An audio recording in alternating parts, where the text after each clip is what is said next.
coller l'électrode sur la peau de la victime, comme indiqué sur l'image. Pas à pas, la petite machine guide les sauveteurs pour administrer un choc électrique salvateur.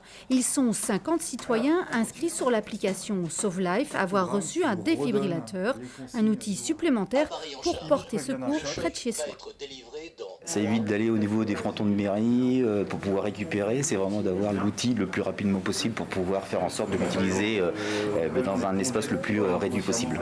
11 300 personnes dans le Maine-et-Loire sont inscrites sur cette application qui permet de mobiliser rapidement un citoyen avant l'arrivée des secours.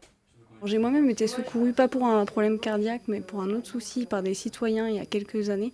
Et donc ça me tient vraiment à cœur de pouvoir aussi contribuer à cette citoyenneté. Le SAMU 49 est appelé 1 à 2 fois par jour pour un arrêt cardiaque violent.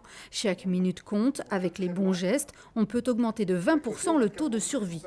Et malheureusement, on n'a pas encore assez de défibrillateurs qui arrivent avant les équipes de secours. Alors, nos collègues sapeurs-pompiers arrivent très rapidement, mais souvent, malgré tout, dans les 10 premières minutes. Et le fait d'impliquer les sauveteurs, de leur permettre d'avoir sur eux un défibrillateur, va nous permettre de le mettre plus rapidement en place et donc d'avoir encore plus de temps de réaction et de chances de survie. Depuis son lancement en décembre 2020, plus de 450 alertes ont été lancées à ces sauveteurs citoyens. 6 cœurs ont pu repartir. Décoré par la ville d'Angers, Éloane Desgranges a déjà pratiqué 2 réanimations.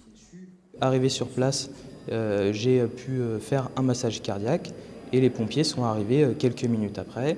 Et c'est ce massage cardiaque associé à l'arrivée des pompiers et puis du SAMU ensuite qui a permis au cœur de repartir. Je suis assez fier d'avoir pu participer à faire repartir un cœur et puis je vous invite à télécharger les applications également pour pouvoir faire de même. Merci. Cette distribution de défibrillateurs est la première en France. 2 autres villes devraient bientôt être équipées dans des zones très touristiques.